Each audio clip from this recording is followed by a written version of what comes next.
Hello, everybody, and welcome to another episode of the C+ Podcast. As always, I am one of your hosts, Hex Shin, and I am joined by my co-host, Hex Ginkgo. So the first thing that we're going to talk about is my forehead, if you guys can see, is a little red. And so the reason that we're starting late is my fault, because I just got back from my grandparents' house. So, my grandmother a couple weeks ago fractured her hip. She had surgery, everything went fine. She went to rehab, everything went fine. And she was just discharged from the hospital today. So we brought her back home, all that good stuff. And then my mom was like, "Hey, you know what we're gonna do? We're gonna clean the house." And I'm like, that sounds like not a fun time. And then that's what I did, basically. From about 2:30 until now, I have been cleaning my grandparents' house. And so my forehead, though, like whenever I do any sort of like when you do physical activity, you like your face gets like red and like kind of splotchy, you know? No. Okay. All right. I don't get that. All right. Well, I get that. So I really don't know why it happens, but every time if I do stuff, like if I'm working out or if I'm like exercising or doing anything like actively super physical, my face for some odd reason will like essentially it breaks out into like a mini rash, and I'll just get like red splotches all over my face. And I don't know why it happens, but it does. And it'll go away once I like cool down a little bit. But like, yeah, I don't know why, but that's what happens with when I do physical activity. So I don't know. So working out is just not a thing for you? I mean, it is, but like you are not allowed to look at me for like at least 2 hours. Jesus. Like basically, that's how that operates. You might want to get that looked at. It's just like a weird skin rash that I developed. It doesn't like, hurt me. It just looks gross. So, sex is physical exertion. But the lights are usually, but usually if I'm having sex, most likely the lights will be off. It'll be dark. You can't see anything. It's fine. It's fine. Already planned around sex that. with the lights on is nice. Yeah, well, I'll say. Well, you know what? Then I'll just put a paper bag over my head or something. There we go. That's your solution. I'll put a mask on, and then whoever I'm dating at the time will have to be into it. Yeah, you the might mask want to stays on during sex. This is our second date. I don't know if it's going to go further than this, but if it does, I will be wearing the mask stays on Jones during mask sex. Wow, it stays on. No arguments. One of my coworkers or former coworkers, he kept his socks and his chain on. When you say his chain, like his necklace. Okay. He had a gold chain that he always wore. I don't know why, but I thought when you said chain, I immediately thought like chain wallet. Oh my god. And I'm like, that's kind of weird. Where did he stick it? Yes. Don't ask questions. He kept his socks on because he had athlete's foot. Ugh, gross. Which that's very easily curable, though. It is. It is. Gross. And I even told him about it. I was like, hey, like I've had to deal with that myself because I did baseball, and let me tell you, those socks don't breathe. Ugh. Like not at all. Blech. So yeah, that was something I dealt with for a while, and I still maintain like every day. Like I don't have it, but I still keep it up just so that it doesn't come back. Yeah, I will admit that so I have hyperhidrosis, and that's just excessive sweating of the hands and feet, and so I basically live in a perpetual state of athlete's foot, essentially. I don't get it in my hands, which is nice. I do. It's why I always joke around. I used to joke around in high school. It's one of the reasons why I can't have a functioning relationship is because I can't hold hands with people. I can't. I'm not. You're so sweet. Let's hold hands. No, gross. Let's not do and that. It's like, are you saying I'm gross? No, I'm saying I'm gross. It's not me. It's not you. It's me. It's literally me. It's literally me. Yeah, I remember it's gotten definitely a lot better over the years, but I remember in high school, my hands would sweat so much that, like, it would actually, like, drip down my arm. Oh. Yeah, it was like, a legitimate problem. That's... Huh. Yeah. And then, like, oh my god, it was a fucking, like, any times I would have to, like, shake hands with somebody, or I would have to, like, you're like, hold I need hands, anything. Like, if I was, like, holding something and I had to give it to somebody else, oh my god, it was a fucking social anxiety nightmare for me. Yeah, I bet. I fucking hated it. I remember, so I played tennis, as you know. Right. And, oh my god, anyone who ever wanted to borrow any of my tennis rackets, I had to clearly tell them no. Yeah, no. They're like, hey, let me borrow your racket. I go, you don't want to do that. And they're like, what do you mean I don't want to? I'm like, just touch the handle. And they'd be like, why is it wet? I'm like, exactly. Well, I will say they do have, like, tackier doesn't help grip. Doesn't help. Really? I tell you, I already will tell you, it never helped. Oh my god. It never ever helped. I'm sorry. No, yeah. It never I've gone, trust me, like, I went through, like, I would go through over grips, and I would go through, like, I'd use over grips, I'd use different grip tape, I would use, like, anything under the sun that would possibly make me have not as sweaty hands. It wouldn't work. Damn. It was fucking useless. That blows. Like, the best, this is gonna be really gross, but the best way that I could describe how my tennis racket would feel after I was done playing a game, it was basically, imagine, like, a hand towel, okay? And imagine you submerged it completely in water, and then tried to wring out as much water as possible. And that was my I have to do that every day at work. Yeah, that was my racket, basically. After every match. For our Bartels. Yeah, after every match, that was basically my tennis racket. Do you see a thing? Nope. Okay. Oh. Cool. Fun. Oh, shit. Okay, I have everything again. Okay, This is void, so I don't have anything to that. Alright, hold on. I need to swap some stuff around. Okay. Fuck, I hate using... Okay. I just swapped stuff so I don't have any ammo. Okay, do you have anything that can take care of the void? No. Okay, then... Well, like, as soon as I get some ammo, which is now... Okay, now I have stuff. Okay. Okay. But so anyways, that's fun. Yeah. I'll be honest, I had stuff planned, but then I never got a chance to actually get stuff planned for the podcast. Okay. But I had a couple of topics. Right, that's fine. Like, so we had the movie. Yeah, let's talk about Blade Runner. Let's talk about Blade Runner. Yeah, okay. So you had me watch Blade Runner. Yeah, very good movie. At least I like it a lot. Yeah, so I will go on record and say I didn't like it.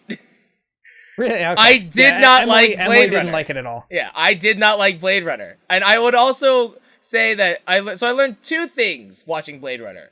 One, I wasn't a huge fan of Blade Runner, I'll say that. And then the second thing I learned was I don't really like Harrison Ford as an actor. Like, I liked him as Han Solo, I liked him as Indiana Jones, and that was it. That's fair. I've seen him in some other things. He's not... Like, I'm not even going to say he was, like, a good 80s actor, because there are a lot of better 80s actors, and I hate 80s movies, like, in general. But Blade Runner is definitely one of my favorites. Anyway, so what was it about Blade Runner that didn't get you? Okay, so one of the first things about Blade Runner that I wasn't a huge fan of, I wasn't a huge fan of the pacing for the movie. It's like a lot of times I was just like really confused as to what in the world was happening. Yeah, that's fair. I was like super lost, and definitely the intention. I'm assuming you've never watched a Ridley Scott movie before. Honestly, I don't know. Have you watched Alien Covenant? No. Have you watched Alien? No. I'm pretty sure he did the original Alien. Okay. He's... what else has he done? I'm gonna have to look this up really quick. You're gonna have to give me a hot second. Okay. He has a specific style. Anyway. Okay. Yeah, but so I'll say that, like, the pacing for Bladerunner, I was just so fucking lost, like, a good chunk of the time.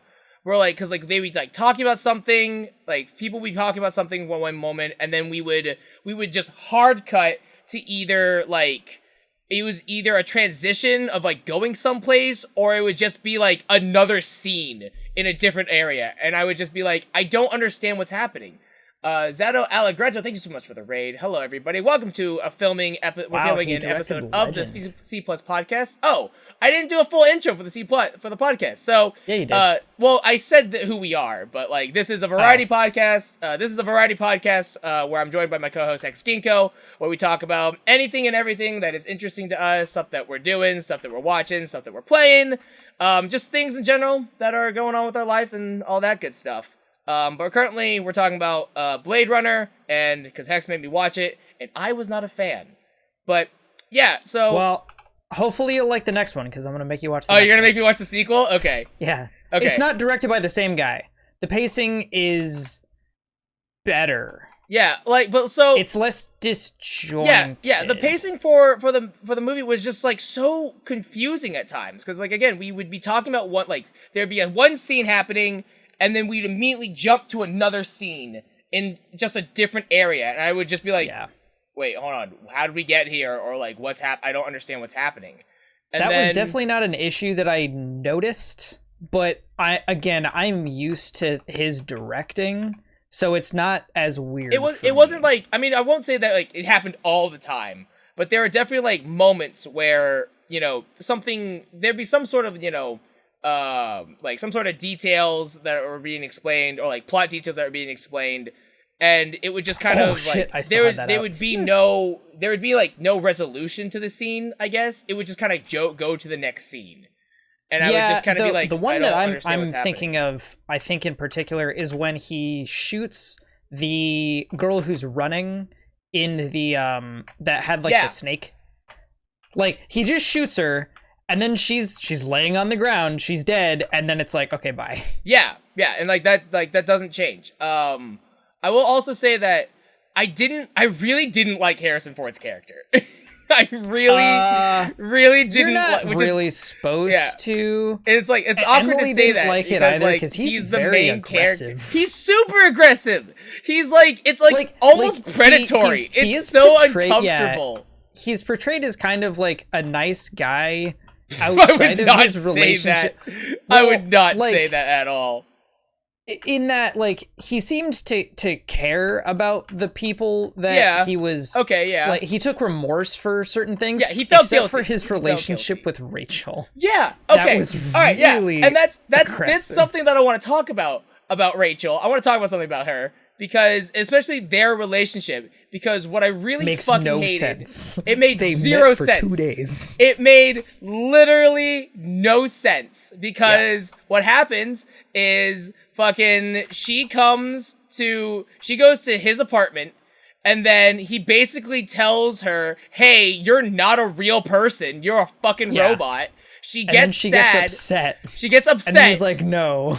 And then she's like, no, fucking, it's just a joke, bro. Which is like, okay, I get you're trying to, like, play it off. You don't want to hurt her feelings. But then, like, there's the really awkward, like, she's leaving, and, like, he pins her up against the fucking wall to, like, make her not leave. And then she's like, oh, I don't know how to have sex. And, like, he's like, fucking kiss me. And I'm like, I don't like this. This is, like, the worst foreplay I've ever seen. It was really, that part was really awkward. It's so uncomfortable. Like, even it's like, man, Harrison, she said no. Dude, it's so, and, like, she, like, fights back too. Yeah, it's like, it's so fucking creepy. It's so uncomfortable. I fucking hated it. And then, I will also say that, here's another thing about the pacing that I didn't quite that was, like, really confusing, was the, it's, like, right when, it's either before she comes, I think she's asleep. She's asleep in the apartment, and, like, Harrison goes to the, like, piano and, like, looks at a photo of... Yeah, There's just a bunch of old-timey photos. Yeah, and it's like there's no exploration as to and it's like there's no explanation as to who they are or what connection he has to them. He just has them. He's just like, and then he fucking falls asleep, and it's a fucking dream of a unicorn. I'm like, what the fuck does that like? There's so many things that were not explained. Either things were not explained enough in the movie, or things were explained and then had no impact whatsoever on the plot. So I told you before that this movie has had, I think, 7 or 8 different cuts. Yeah. And it's because the studio and the director had completely different visions. Gee, I wonder why. For what I'm fucking was shocked to be the main ideas behind the story. Yeah, you can kind of tell. Well, this is the one that was done by the director. This is his cut. The director's cut is not actually by him. The final cut, which is what I had you watch, is what is behind him, or it is his story basically. So it's like I said, his directing is definitely like takes some getting used to. But, hold on a second. He tries to tell stories in a different way. At least with his sci-fi, because he directed the movie Gladiator, and it definitely does not have these issues. Gladiator is an amazing movie, and I do think that this is really well done. It's just trying to tell the story in a different way. And it's, I think, supposed to be a bit more, like, subliminal. You're supposed to kind of infer things, but a lot of the things are not easily inferable. The point of this, at the end of the movie, and all those dreams that he has, is a callback to earlier in the movie when they are talking about how she has memories, and she's the only replicant with memories. Yeah. Like she's special. They're false memories. Yeah. Because unlike regular replicants, she theoretically will live indefinitely, whereas most she doesn't have a limited lifespan. Yeah, and like most replicants will live like 4 years or something like that. 4 years is the normal replicant lifespan. But, and this is not stated, it is inferred through things that other people say to him and about Deckard, he is also a replicant. What? That's what his dreams are there to infer. So his dream about the unicorn and the one Asian guy, I think he's Asian, who makes all of the origami. He's not Asian. Things. He's like, at least I don't think he didn't look Asian to me. He looked more like maybe Filipino or like. Yeah, I couldn't tell. It was. Yeah. I will say he was probably my favorite character. Yeah, he's really cool. Okay, he was probably my favorite character, which is really upsetting because he does nothing. He's basically like a babysitter for Deckard. He says a couple like dick things to Deckard. Yeah, that's pretty much all he does. Yeah, but like, and it's like so depressing that he was probably my favorite character because he was so much more interesting than literally anyone else in the movie. I really liked the captain or the commissioner or whatever you want to call him. Is that the one that gets like Deckard to come back? Yeah. Yeah, Why? He was cool. Why? I don't know. You saw him. I just like his attitude. Like he just reminds me of like kind of Harvey Bullock from Batman. Okay. Kind of the gruff, like a stereotypical gruff captain or sergeant or whatever. I don't know. I like that trope. I guess, but like I don't know. I don't know. I will also say that like the movie, I feel like so the final scene, like near the end of the movie, where it's the whole cat and mouse chase of Deckard and the last and replicant. Rory is I couldn't remember his name. I will say well shot. It was really good, like it was really well done, but at the same time it like didn't make sense. Emily didn't understand what was happening. She's like, why does he have a bird? Yeah, no, yeah, that's Of like, why does where did the bird symbolism. come from? I don't remember where the bird came from. Like, I don't realize I didn't know like where the bird came from. I was like super confused, and like the whole like cat and mouse thing. I was like, okay, that's that's what's cool, happening. I guess there's a captain alive. I'm like the whole cat and mouse thing. Like that's cool, I guess, but at the same time, it just like I don't know. I just thought it was just really weird. Like it just felt kind of out of place for the most part. Yeah, that it's definitely not. I also didn't like my favorite way that they could have ended it. Yeah, and it definitely felt. Yeah, it was also really frustrating that it's like Deckard's about to die. Rory pulls him up, and then Rory dies, and I'm like, that's it. That's nothing else, huh? Yeah. Okay. Well, I guess so. He didn't die from injuries he sustained. He just died. He was just at the end of his life cycle. Yeah, and I think that exchange was meant to be like, hey, Rory accepted, like, hey, I'm gonna die, and there's no point in. But I will say that he just accepted it finally, which was and that's fine. But I think it was so anticlimactic to have all of that hype of like the chase and like, oh, like Decker's not gonna make it and stuff like that, and then it's just like, oh no, that's it, we're died. Which I mean, like again, like you said, like sure, it's very symbolic, going out with a bang, not going out with a bang, but with a whimper, that kind of thing. Like sure, that's very symbolic, but I feel like if you're gonna have symbolic things in any sort of medium, they need to fit in the medium, or at least they need to fit within the plot that you're making. Yeah, I definitely don't disagree with you at all. There's a lot that is meant to be inferred and not. It is not directly told to you. Yeah, I think that's the frustrating thing I think that this movie did, is that like a lot of the stuff you have to infer, and it really just doesn't tell you. Like the movie does not give you information outright. You kind of have to just like watch it and then like think about it, which is definitely not, because you don't have time to do that in a movie. For sure.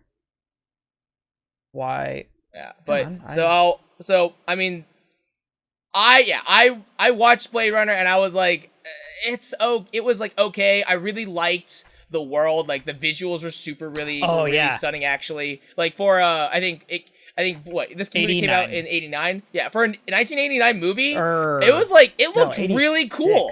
Like I was like really 82, down. 1982. Fuck, I was totally wrong. That cut just came out in 89. Yeah, I forget what I said, but there was a point in there was a scene. It's the scene where Deckard is he's like basically in like the Chinatown market, and he's trying to like get information about where one of the replicants is, the Snake Woman.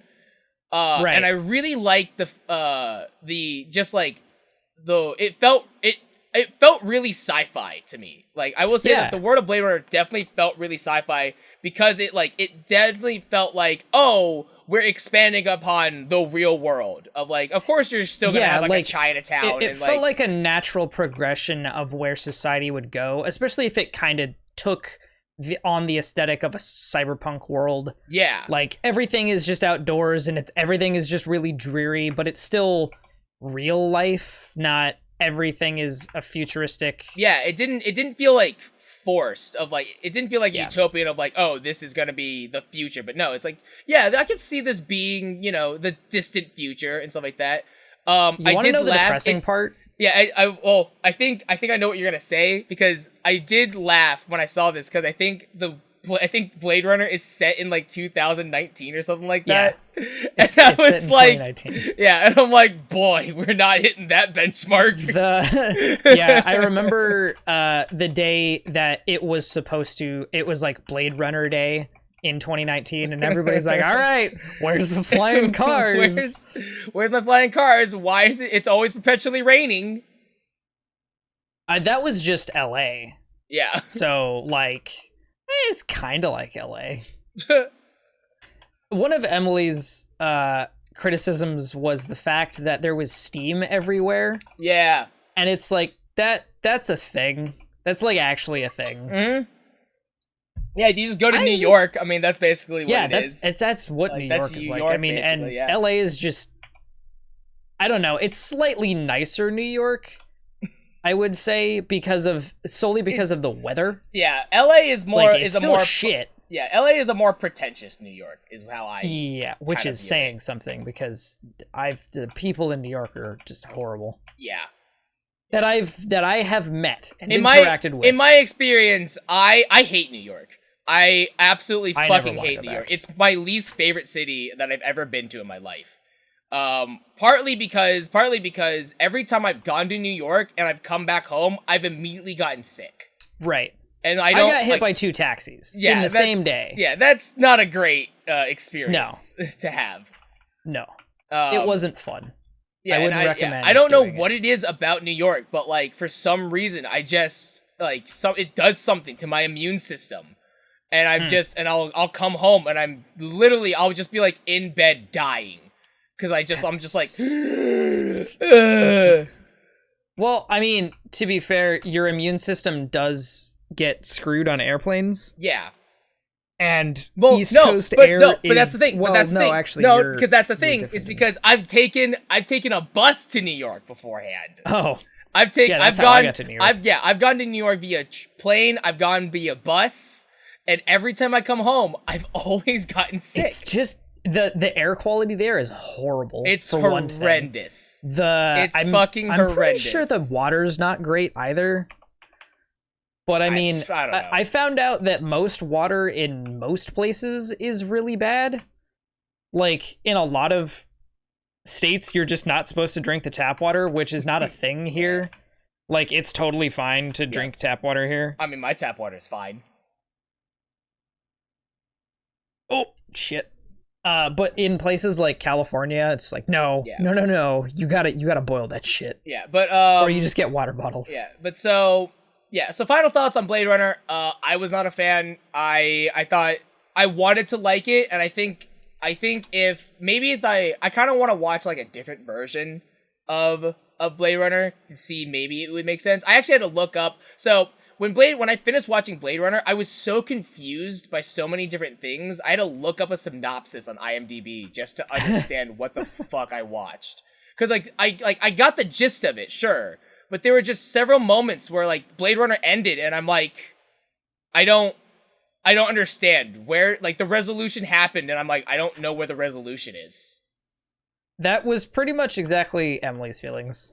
It's like, so nothing happened. Yeah, like, and then kind of. Yeah, I mean, it was a journey for one guy to understand like who he was. Like I will say that like because I read a synopsis verse. It was like IMDb actually was really good about this when I looked up the synopsis because it gave you the actual it gave you a regular synopsis and then it gave you the director's cut, the version that you showed me.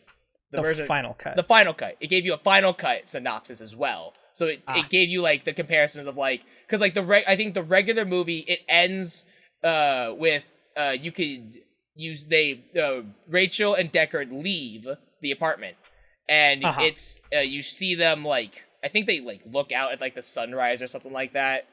And it's like kind of like that happy ending of like, oh look, they ran away together, they're in love, oh that's so cute. Versus the final cut, it's just Rachel and Deckard get in the elevator and then the elevator closes and then that's it. Well, yeah, but they hold on the unicorn, and that's the symbol of him being a replicant. Oh, is that what that meant? Yeah, because he had the dream about the unicorn. See, I didn't get that at all because what I had gotten from that was that the one dude was there because he was always leaving origami animals places. And so I kind of interpreted it as, like the people were there to kill Rachel because eventually, Deckard's supposed to kill Rachel because she's a replicant and she runs away. But I kind of interpreted it as the one dude was there. He could have killed Rachel, but he decided not to because when Rory dies, the same dude makes the comment of like, it's a shame that she's going to die anyways. And so it's just like I kind of interpreted it as I hate that I can't remember his name because he's my favorite character, But I don't. I don't even remember his name. I don't know where we're going. Okay. I kind of got lost. But I interpreted it as like they could have killed Rachel, and like technically they're supposed to, but she's gonna die anyways because they don't know that she's a special replicant. They just assume she's just a regular one, and so they just kind of assume like, oh, you know what, I'm not going to. They kind of like it's like a silent nod of like, you know, I'm gonna let you have this, and I'm not gonna take because like I mean that might be part of it. Yeah, because at the end of the movie is Deckard goes to his apartment, finds the door to the apartment open, and thinks, oh shit, they killed Rachel, and then it revealed that like, oh no, Rachel's just asleep, and then when they're leaving, that's when Deckard finds the unicorn origami on the ground, and so then I inferred like, oh, you know, he was there. The detective was there and just decided I'm not gonna kill them. I mean, that's probably it's probably one of those things where it's both. Yeah, and again, this is why I didn't like the movie, is because it leaves too much to interpret, and it's like if that was the only thing I had to interpret, I wouldn't have a problem. But because there's so many other things that you have to just like try and interpret while you're watching the movie, it's like, why did I watch this movie? I watched this movie to try and get answers, and I'm just left with more questions, and I'm just angry now. That was I'm pretty sure the entire goal of the film is to just make you have a bunch of questions. Goal achieved, still trash. Well, the second movie answers a lot of those questions. Okay. And gives you some more. Good, great. It ends without, like, there is some resolution. It's just not all of the resolution. It gives you an end for, well, a hopeful end for Deckard. Okay. Oh crap! I probably shouldn't have said that. Anyway. You're probably gonna forget. I mean, I'm gonna forget. I'm not gonna care enough to remember. Yeah. So, anyway, but visually, I thought you would enjoy like kind of the aesthetic. Yeah, I did. I did like the aesthetic a lot for the movie itself. I really, really loved kind of the world that Bladerunner created. And having it feel really like, it didn't feel forced. Like a forced future, it definitely felt like an evolution of like what society will actually like kind of look like, which I thought was really cool. Like there was fucking Coca-Cola signs everywhere, and there's a bunch of like product placement, and then like they have the blimp, which is like saying whatever in like Chinese, which I thought was really interesting and like really funny. I really liked the what was it? Oh god, he's like questioning Deckard's like questioning the different like merchants, trying to figure out where the snakeskin came from. And, like, I really liked kind of how like the grittiness of it all, which was really, really cool. It's just a noir film. I forget what I made a comparison to it, and I can't remember what that comparison was to. It was like something else that was like, it was some other future thing that was like really recent, and I can't quite remember what it was. Was it Firefly? No, it was another movie, but it was like, cause like it was a comparison to another movie, and that movie was like really like it was also set in the future, but it was like really clean, really proper. It's like it didn't feel real. It's like kind of hit that uncanny valley. Ex Machina? No, I've never seen that movie. Okay, neither have I. Never seen the movie. I don't know what that is. I don't know what it was. Maybe it was like Star Wars or something like that, which is awkward to say. I mean, Star Wars is science fantasy. Yeah. It's not science fiction. It's definitely not supposed to be based in our world. Yeah, I mean, it's a galaxy far, far away. A long time It's ago. not even on a single planet. Yeah. So it may not have been Star Wars, but it was definitely like, it was something else. But I definitely I did like Blade Runner in the fact that it was like, oh, this is like kind of realistic, and like it did a really good. Oh, you know what? This isn't the comparison I'm thinking of, but one of the accolades that I did give it when I was watching it was this is kind of like a pro con, but it was I loved the world. I hate that it didn't. I wish they explored it more. Is a thing. Like, I feel like for such an awesome, like, with so many details that were in the world, and like so many details that were in to like set up the scene, basically. I hate that there really wasn't a whole lot. It really just felt underutilized. That's yeah. Well, I mean, you definitely get more out of the second movie in that, because the second movie doesn't even take place in LA, or it doesn't exclusively take place in LA. And they do build on what happens, because they were talking about the war. And you know nothing about the war. The war is just the war. I don't know what any of that means. And right? They did talk about a war, right? I don't think so. Fuck, I don't know. Anyway, so there's a war. They do more world building, and it's really good. They may have, and honestly, I just don't remember. Here's another thing that this goes along with the pacing again. The pacing problem that I had was I wasn't a fan of its. I forget what happens specifically, but it's like I think it might have been like right after Deckard kills the snake replicant. The other one comes up, like the one that was. The guy at the beginning. Yeah, the guy at the beginning. The super strong one. Yeah, the super strong one. He basically just randomly shows up, and then is almost about to kill Deckard. And then fucking Rachel shows up, and it's just like, okay, I guess.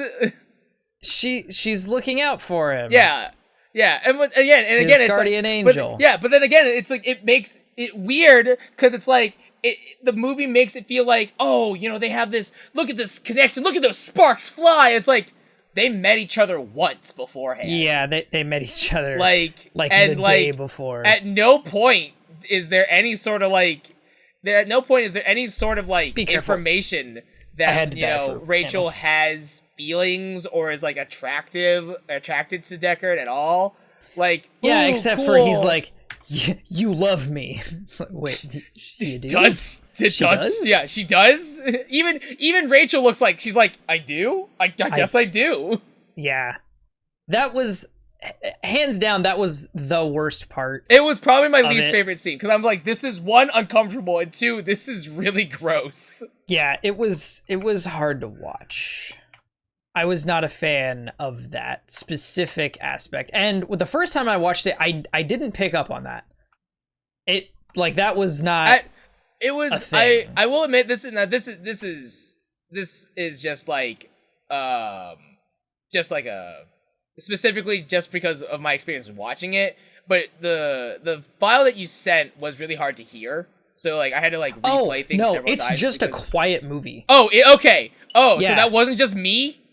Yeah. Okay, because oh my god, I was like fighting. I was like cranking my volume so high just to hear like regular dialogue, because I couldn't I don't hear know shit. what that was. It's just quiet. Oh my god, yeah, okay. Oh, thank god that's not just me. Because it was so hard to hear anything in that movie, and I'm like, what the fuck is happening? Like, what are they talking about?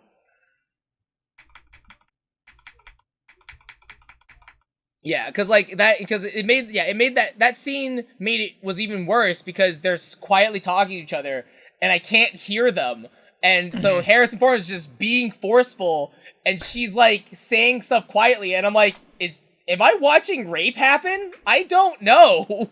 It definitely felt like this feels real rapey to me, and I don't like this at all. It definitely felt like I was not a fan. It was so like, ugh. Left a real bad taste in my mouth. But so final review, 3 out of 10 would not recommend. Okay. was not a fan of Blade Runner. I'll say I wanted to like it. I did. I really, really wanted to like it. But there were just so many things about it that I was like, I really don't like this movie. More than anything in that movie, like, I love the aesthetic. I love the aesthetic. And that's where I do hope we like trend toward the future. I love the soundtrack. It's one of my favorite movie soundtracks of all time. Okay. It's so good, and I don't know if you really focused on that aspect.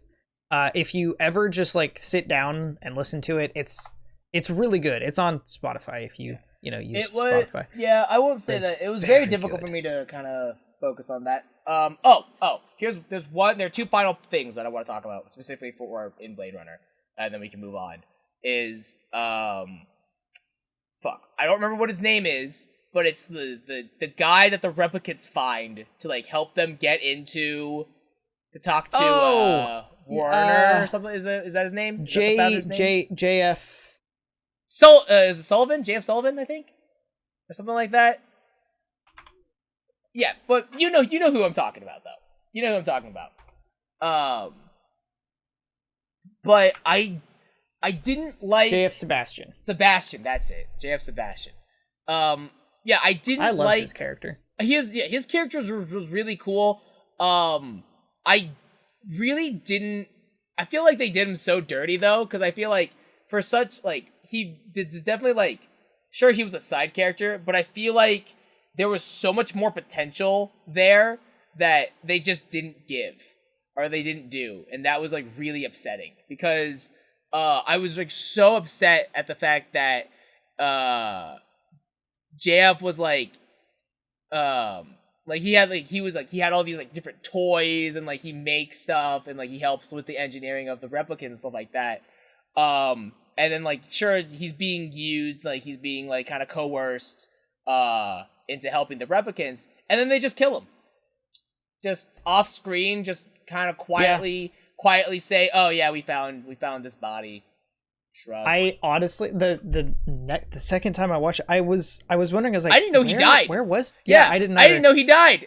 I literally just looked it up. I was like, killed by I never noticed. Hold on a second. Where? I never fucking exactly. But I liked his character. He was really interesting. Yeah, he was super super interesting. But I feel like it was just such a like they used like the movie used him and then they tossed him aside. They tossed him away and threw him in the trash. And I'm like, what the fuck, dude? I think that was kind of the impression that I got was his character. Because he was done the same way by the Tyrell guy. I mean, sure. But like what I hate is that like cuz you have the scene of Rory is talking to the Asian guy about the eyes. And it's like, sure, you have that moment, and it's like, well, you assume he died because he was freezing to death. But I hate the fact that they gave Sebastian so much more screen time, and then they didn't even like. I felt like it was just a disrespect at like you don't even like show him like being caught because he runs away after Rory kills what's his name, Werner. What's the replicant president's name of the company? Tyrell. Yeah. So like Rory kills Tyrell, and then Sebastian runs away, and Rory chases after him, and then you just like they just quietly say, "Oh yeah, we found Sebastian's dead body," and it's like you gave him so much screen time, and like you're just gonna say, "Oh, he died." That's it, really? Yeah. Like, that's such bull. He had no more meaning in the story. That's such bullshit. Especially because all the previous scenes where they're in Sebastian's apartment of what, like, and they're like looking at like, there's the part where Sebastian is sleeping and the I don't know what the woman's name is, but like the woman, she is like sneaking Pris. up. Yeah, Pris. She's like sneaking up behind Sebastian. You have like the toy soldier is like looking of like, oh god, like she's gonna kill him. And it's like, there's so much lead up, and then it's like, oh no, he died. And I'm like, what the fuck is this? Pris was also, her death was really dumb. It was dumb. I didn't like it. It was like, anticlimactic. It was like, she gets shot, she's like, oh god, I got shot, and then she gets shot again. It's like, alright, that's it. Cool. Yeah, I expected her to put up a lot more of a fight, because she, like, seemed like the acrobatic one, and that's usually the one that's hard to deal with. Yeah, a lot of... That was definitely one of the ones where I had it in my notes. Like, yeah, I feel like a lot of the like, build-up scenes, or, like, the climactic scenes in this movie have, like, a lot of build-up, and then they just kind of go, ah. They just sort of deflate, and I'm like, why? What happened?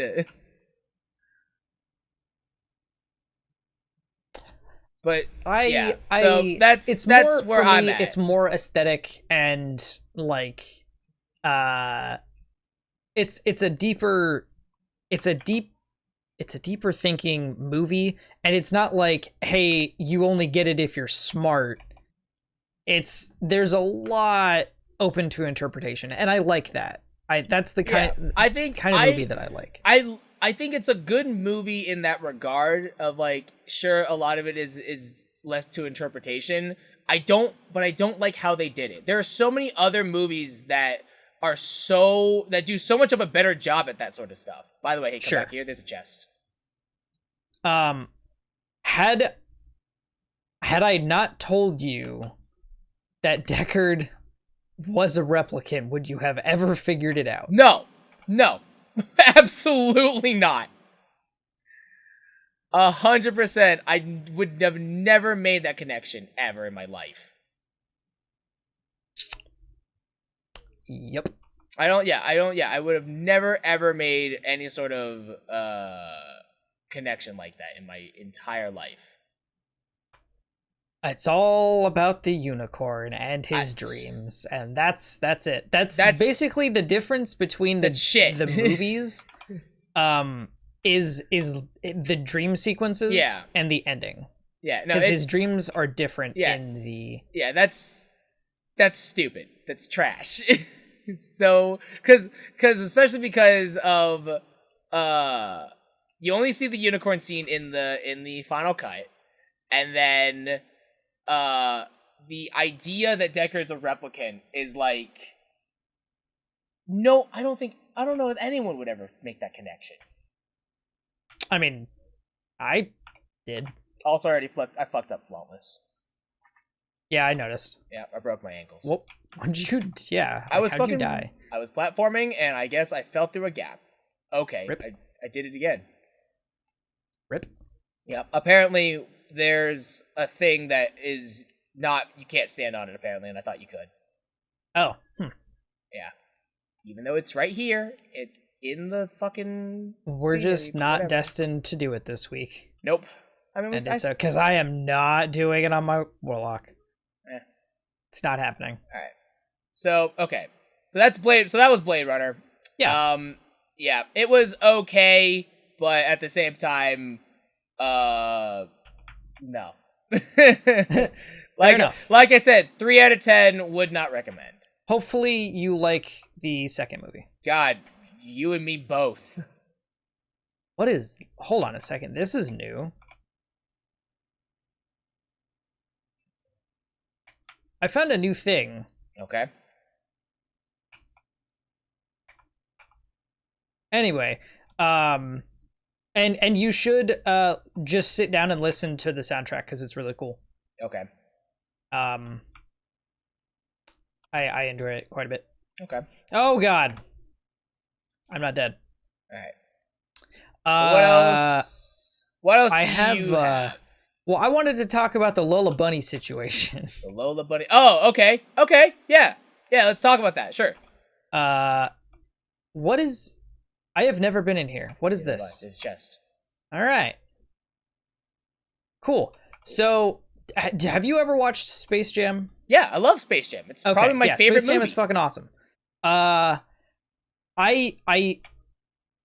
not... Okay. I think that the Lola Bunny changes are unnecessary. I think it was dumb. And I think that it's like I don't like censorship in general. Well, okay, hold on. If you say let's explain the Lola Bunny situation for people who don't know what we're talking about. She was desexual. Lola Bunny from Space Jam, I think it was like 97. Just say it's from Looney Tunes. Well, she wasn't originally in Looney Tunes.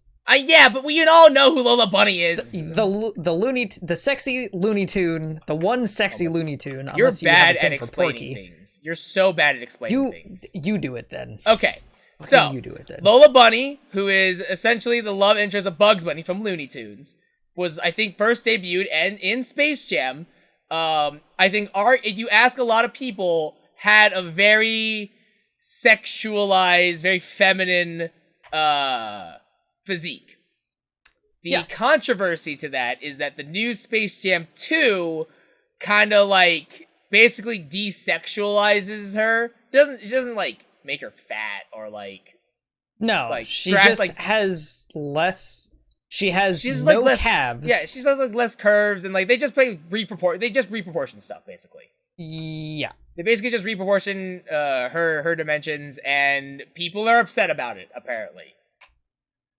I just think it's unnecessary. I mean, I guess and,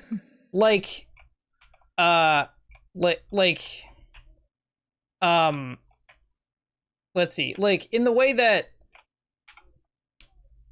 having her be changed isn't going to do anything but make people mad, because people for the most part already have an idea of what Lola looks like. Changing her is just going to intentionally upset people, and it's going to appease like the 4 moms who are upset, you know? Yeah. Because we live in a time where if you're trying to shield kids from something, one sexualized rabbit is not the worst they're going to see. There's another topic that actually reminds me of another topic that I want to talk about, but we're going to keep talking about this, but I just want to say that that does remind me of something. But keep going. Well, yeah, I just, like, I do agree that there shouldn't be over-sexualization in kids' movies. That is important. But, yeah, sure. Like, it's not the first time it's happened. And, like, to a much more egregious degree, I have spent today looking at some pictures of Lola, and yeah, she is sexualized, but it's actually not. I like that you say to an egregious degree. Well, I was looking at like various different I looked at Judy Hopps. I just want to imagine you're in your room, Emily walks in, and you're just like looking at like Rule 34, and no. Emily's just like, "What are you looking at?" She's like, "It's for the podcast. Don't worry." I was just looking at stills. Like, I'm doing research. I swear.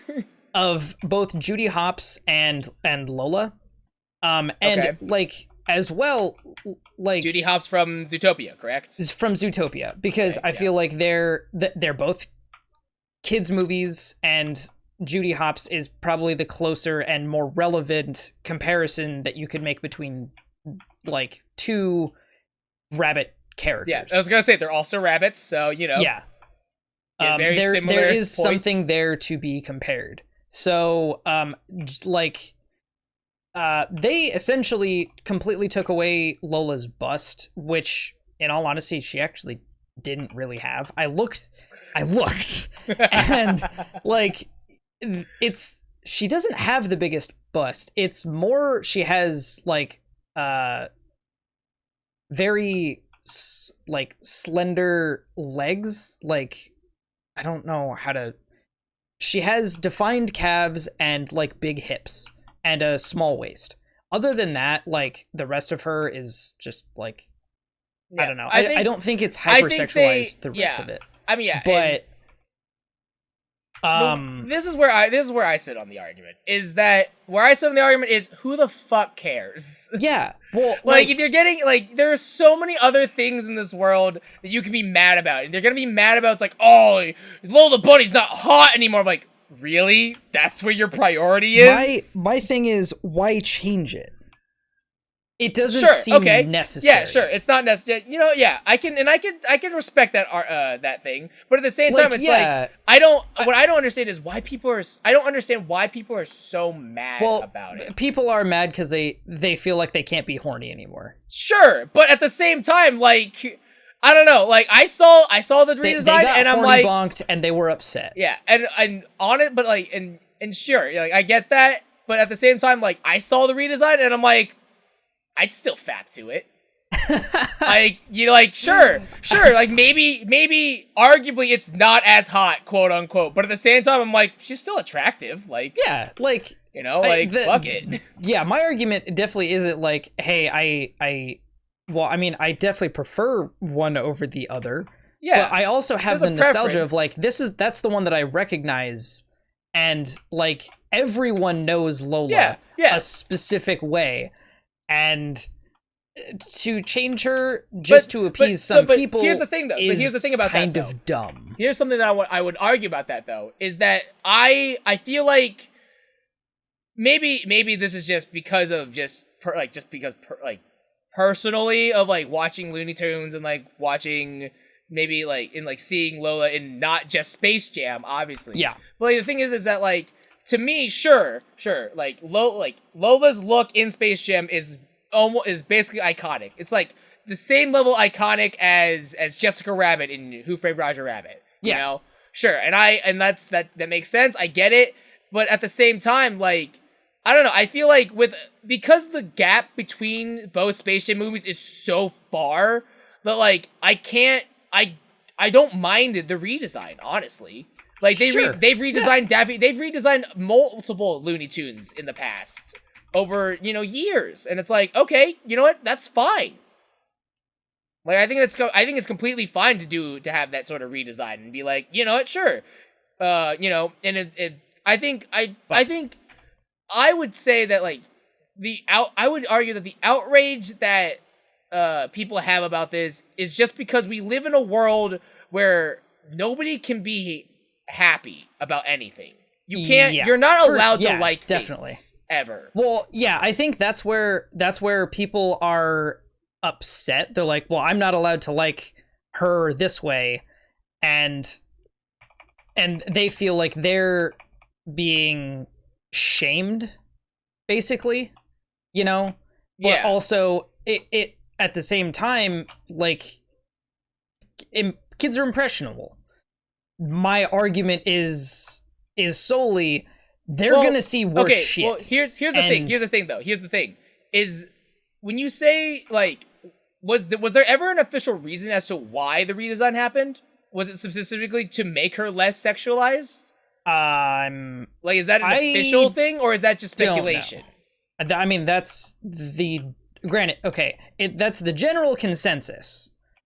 I haven't like delved deep into their actual reasoning. That's not what I've looked up. I've literally just looked up the comparison between the two photos. So that's all I'm going off of. Okay, it's not like because I would say like, I'm sure, because I feel like, yeah, it's like, I'm assuming that's probably not an official thing, and I don't think that would ever be an official response of like, oh, we thought Lola Bunny was too hot, so we fixed it.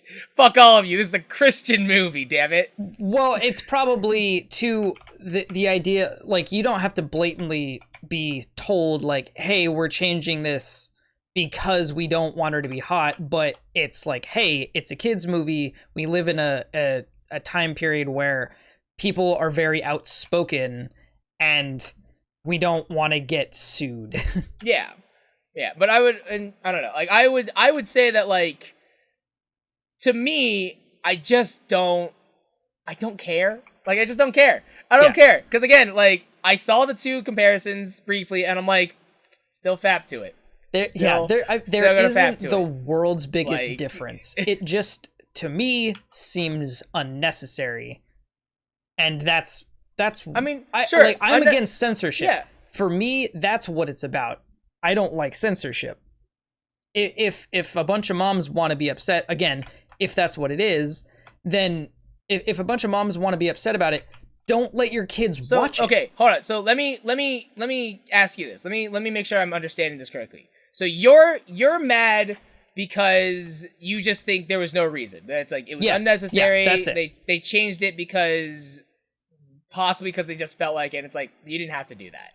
Yeah, that's why you're upset. It's just unnecessary. Okay, and that's you know what, that's fair. Because I would also say that, you know, I would also agree, you know, probably not necessary. You know, it happened. So I'm like, I'm not upset it happened, but you know, I would also agree that it's like, if anything, I saw when my initial reaction to the redesign, my initial reaction was like, that's weird, but okay. Yeah, mine was why, not like, oh god. It wasn't like disgust or anything. I was just like, why though? But okay, so here's something that I also want to ask you as well. Why does it matter? Like I said, I don't like censorship.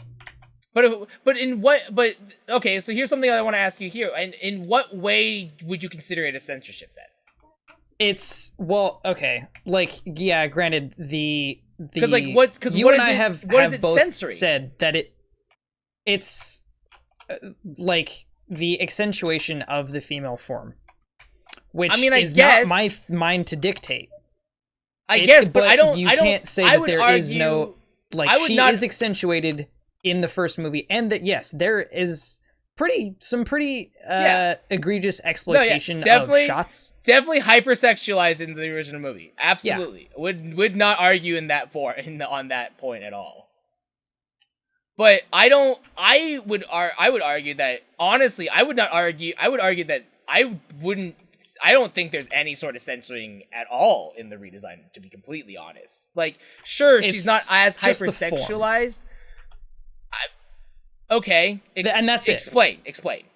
Well, they censored her form. And that is censorship. They changed her form to... But it's not like she's an ageless bunny. So it's not like she's, you know, let herself go and lost muscle definition or something, you know? Right, but it's not like they're drastically changing her form, you know. But they didn't do that with anybody else. It's just Lola. Sure, okay. Like, so that's where the censorship aspect comes in. Okay, they only changed fair. Lola. I would say, okay, that's kind of fair, but at the same time, I also would feel like, but again, like, I don't know, I feel like your definition of censorship in this is very loose. I mean, it's not like, hey, we're making her, like, I don't know, censorship does take a lot of form, because, like, you and I play a lot of, JRPGs or games from overseas. Yeah. And while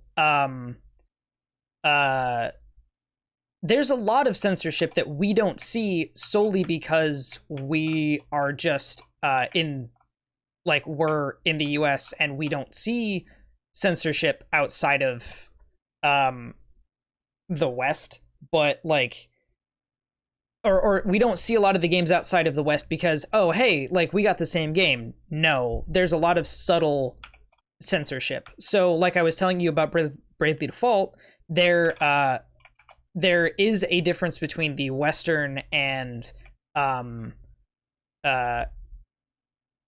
don't know if the European version got it as well, but there's a certain suit or, like, outfit for one of the characters that shows a little bit more skin. And also, these are characters that look like they're younger, like they're chibi characters. Like, I don't think there is a definitive age for any of the... Huh? Yeah. Yeah. Like, I don't think there's a definitive age for any of these things, so that's not what I'm trying to bring up. It's like, one of the characters has an outfit that shows a little bit more skin, and in the US, they changed it. Because that's... like, Japan is looser about their sex guidelines, at least in terms of age. Like, you can view things at a younger age to a certain extent.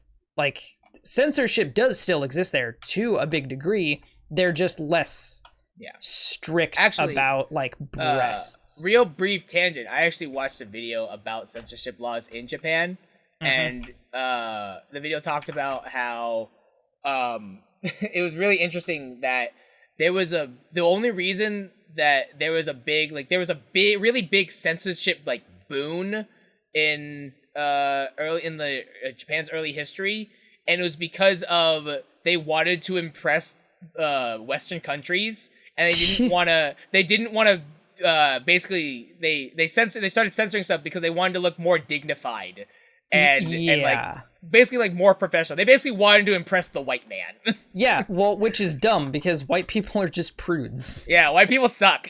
Yeah. Well, I mean, and that's where it comes into is like they're like you may not see like a lot of censorship, but a lot of censorship is subtle. It's not just like crossbars over titties and stuff, you know? Yeah. Because like like Yu-Gi-Oh cards, there's a lot of very subtle censorship. The Dark Magician Girl, a very, very famous card, has like just a little bit, or like it shows cleavage. It's only cleavage, and it's not like she has an insane bust. But in the US version, they actually remove some of the like curve. It's not like they it's kind of hard to describe. They removed some of the shading that signifies like a larger bust, but it's the same drawing, and they covered the cleavage with just more fabric. And it's subtle. You wouldn't know it because that's the way that you've always seen it, like in the West. So it kind of comes down to that. It's like, why? People aren't dumb. Like, they know. It just that kind of censorship is unnecessary, and it to me, it's that kind of censorship bothers me. Okay, it really does. My feeling about censorship literally comes from my playing of video games and like card games. Yeah, sure, and that I would say that sure. I mean I would agree with you on certain points like that, like for sure. I'm just in my head. I just feel like your argument of because she's not as sexualized, that's censoring. For me, I think that's kind of a weak argument, personally. But that's just me. That's me. My like, yeah. I think it comes from those examples that I stated. And and I think it's just gonna be one of those things where it's like I don't understand it, but I'm like, okay. Yeah. I think it's just one of those things that's like we have to agree to disagree on. Yeah, and that's fine. And that's fine. I have or we can settle this as adults and be like, fuck you. No. Like your opinion is different than like a fuck yourself. I definitely prefer my Jessica Rabbit, or not Jessica Rabbit, fucking Lola Bunny sexier. Sure, yeah, and that's fine. I prefer it that way. Granted, the movie's not for me. To a certain degree, you don't like Space Jam? No, this movie isn't designed for me. Oh, you're talking about two. Oh. Yeah. Okay. I was this close to be like, our friendship just died. No, I love Space Jam. Oh my Space God. Jam is great. Jesus. It's one of the movies that I have always enjoyed as a kid. And it wasn't solely for Lola Bunny. Like, that's a big part that needs to be stated. I didn't just like it for Lola Bunny. I was like, oh, hey. Like, that was the first time I like actually knew about Michael Jordan. I knew who he was, but I was too young to actually like watch him play. I'm pretty sure he had retired by the time I was like actually able to understand what basketball was. Yeah. So I was like, hey, this is a really famous dude, and he's with the Looney Tunes, and I watched the Looney Tunes with my grandpa. Like, there's a whole list of reasons why I like Space Jam outside of the sexy bunny. And I was only in for it for the sexy bunny, honestly. That's fair. Well, I mean, and like for Yu-Gi-Oh's a huge part of my childhood, and I haven't played it in a while, but it is still something that I check up on, and I was consistently playing. And like, I will say, I like my Dark Magician Girl to have a bust, because otherwise it honestly almost seems creepier that she, like, now that I know that they're intentionally covering her up, and it's like, is there something wrong? Yeah. I will say that, yeah, that's weird. I will freely admit that's kind of weird. Yeah. And why, like, games like Bravely Default? I'm like, I didn't know that. Now I want to play the other version. Yeah. Where I'm coming from, though, is that really I can't, who gives a shit? Yeah, it's like, who gives a shit? I can't care enough. Fair. I just can't care enough, because it's like, sure, it's different, and, you know, and, like, I can respect the argument of, like, you know, that was unnecessary. You don't, I'm up. Like, I can respect the argument of, like, you know, it was unnecessary. You didn't have to change anything. It was perfectly fine the way it was. I can respect that argument. What I really can't fathom is just, like, I don't understand how people can feel so attacked by something so trivial. Yeah, that's definitely not the feeling I have. Yeah. I don't feel personally attacked. I'm not, like, slighted. Like, I'm like, just... Yeah, and like it sucks. Like sure, and that's what when I said people are just upset because they got horny bonked. It's like, and it was a collection of people that got horny bonked. Yeah. Like, people are labeling people as furries, and like, there's a really bad stigma with furries. And like, it's a community, and there's a lot of really great people in it. I know people in it. Okay, I will go on record, because I have to go on record and say that I am not a furry. And the reason I say specifically to go on record and say that is because, brief tangent, I will say that I am a brony, though.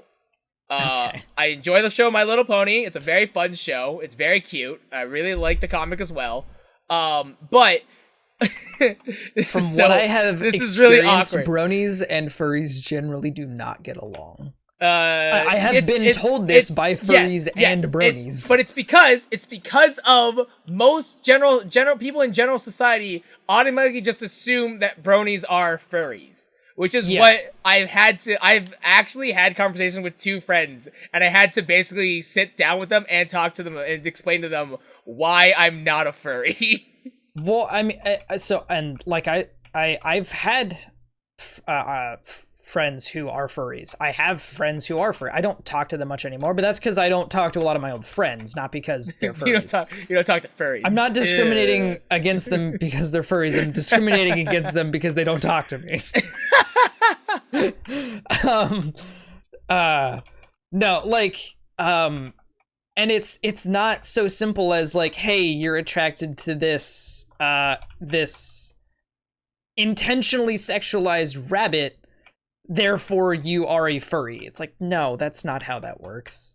And like, just because you enjoy the My Little Pony show and like its comic doesn't mean that you want to like bang little unicorn things. Well, I mean, personally I do, but yes, you're correct.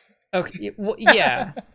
Like, just because you are attracted to an image that is intended for you to be attracted to doesn't mean that you are like, and not to demean anybody, like a sexual deviant, because that is the idea that is placed into somebody's head. Like, oh, you like this? Oh, you're weird. There's there's something wrong with you. A strange fetish. It's like, no, that's not. No. Like, just because you like Lola, because she's intended for you to like her, doesn't mean there's something wrong with you. And, like, if you want her to look a certain way, that's fine. And if you don't want your kids to, see her a certain way, that's fine. Just don't have them look at her. Yeah.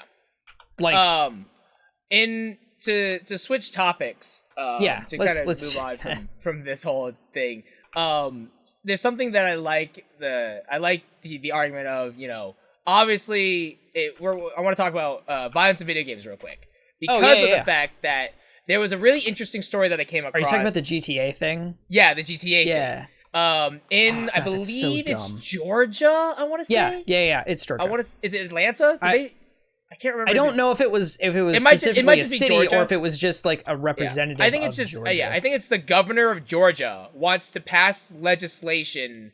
Or it might have been Chicago. It was either Atlanta or Chicago. Yeah, it's either. Yeah, either way. Either way. Yeah. I believe it's the governor. I want to say that's the funniest fucking thing. And the governor wants to pass legislation, in regards to. Oh God, I can't remember off the top of my head now.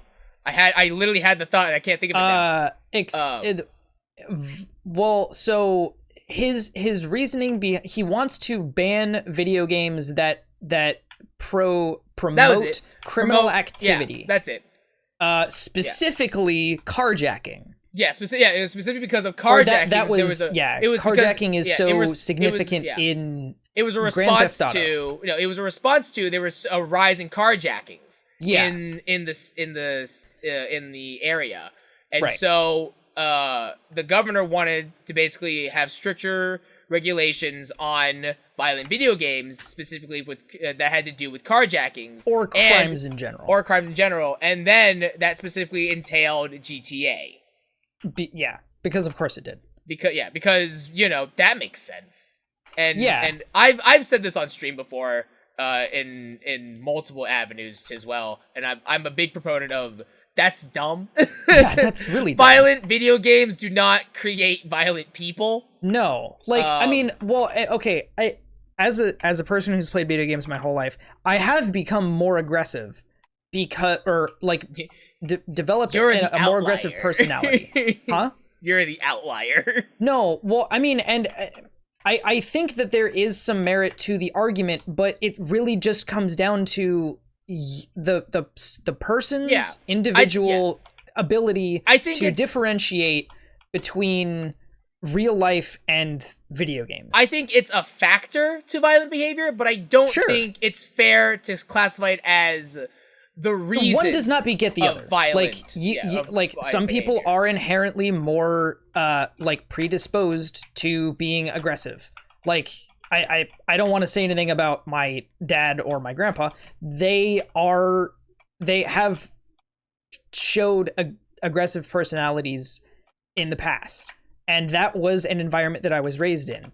More than anything, children are solely the way they are because of their parents, or lack thereof. It's not because of how you said earlier. Children are very impressionable, and children should not be playing Grand Theft Auto. You cannot blame Grand Theft Auto for your kids committing crimes. You should be a better parent. Yeah, 110%. It's up to you as a parent to not let your child play an M-rated game. If they are playing an M-rated game that you don't want them to play, or doing activities in a game you don't want them to play, you're the parent. Take the fucking game away from them. And I would also say that or have your kids seek counseling. Something. Be a parent. I would also piggyback on top of that, and it's like, yes, it's up to the parent, and it's like you kind of I remember reading a Reddit story this person posted that they worked at a GameStop and they had to explain to a parent because the kid wanted to buy Saints Row 4, which has the dildo bat in it, and this Redditor posted was like, so I had to explain. I basically, because the game's rated, I believe the Saints Row is rated M, I believe. Oh, it is. And so it was like, obviously, standard procedure of obviously they had to say, this game's rated M. Do you understand that this game is rated M and that your child is too young to technically play this game? Don't die. And the story was the parents right sure, it's whatever. He can play whatever he wants. And then they're like, well, do you realize that there is a dildo bat in this game? And that's when the parent was like, he's not playing this. He's absolutely. And I think it's important for anyone who argues that violent video games create violent people. I think they need to understand that it's not a one-to-one. It's not a one-to-one comparison. And at the same time, it's you can't just. I don't think it's fair to blame video games as the reason why your child is violent. Yeah, I think that's personally for me. People have been violent their entire life. It's not even just that. It's not even just that. It's not even just that. I don't like the fact. I think it really does bother me, and to have a parent be like stigma. To be like, oh, my child is acting out because of X, Y, and Z, and it's like, are you sure it's not just because you're a shit parent? Yeah, exactly. Like, and you again, need it's like to be a better parent. You need to be paying attention to what they're doing. Yeah. There's like, so I have a very strong attachment to a lot of the consoles that I have. I have previously let go of consoles in the past, and within the past like 5 years or so, I've done everything I can to get them back. One, because of nostalgia, and I like having the things that I used when I was a kid. And two, my plan when I do have kids is to have them go through systems the way that I did. I want my kids' first system to be a PlayStation 1, and then I'll give them a PlayStation 2, and then a 3, and then a 4. Like, because, and I don't have M-rated games on the PlayStation, but there are 1,000 more easily accessible and readily available M-rated games on the PS4 than there are on the PS1. Like, it's just how we've progressed. And like a T rating game now would have probably been an M rating game back in the day. So even then, our ideas of what is and isn't like acceptable or too aggressive or too raunchy or sexual have completely changed. It's not just that GTA is making kids do things. It's that we have changed our perspective on what is and isn't okay for kids to look at. Because even if you don't let your kid play GTA, chances are you don't have a problem with your kid watching somebody on YouTube play GTA and beat a hooker to death. Yeah. You know? Like, so if you decide that you have morals on one issue, but then you decide, oh no, it's okay for him to still watch it, then you're still failing. You're still not doing something right. Yeah. And like, I don't know. Yeah, by the way, it is Chicago. It's Representative Marcus Evans blamed games like Grand Theft GTA for a rise in carjackings in the Chicago area. Okay, so it is Chicago. Yeah. When I first read the article, and I was talking to my boss about this, because I was like, did you read the article and all this? And he's like, no, I heard about it though. And I was like, okay, yeah. So here's the one thing, like, my first point was, don't let your kid play GTA. Is your kid under 18? Don't let your kid play GTA. That's first and foremost the most important thing. They're not supposed to play this. This is not for them. Second, it's Chicago. You live in fucking Chicago, and you're blaming video games? You have one of the highest, if not the highest, murder rate in the entire country, and are one of the most crime-ridden cities in the entire country, in the top 5, and you're blaming a video game.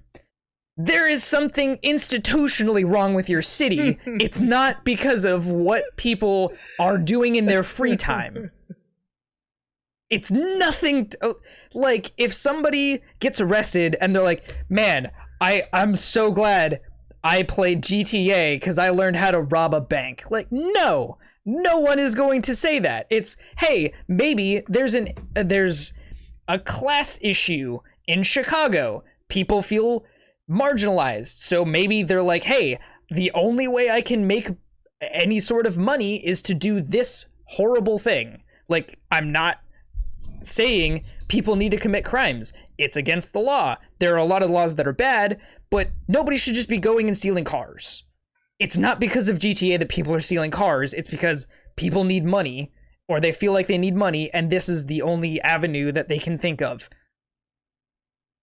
This episode's real heated.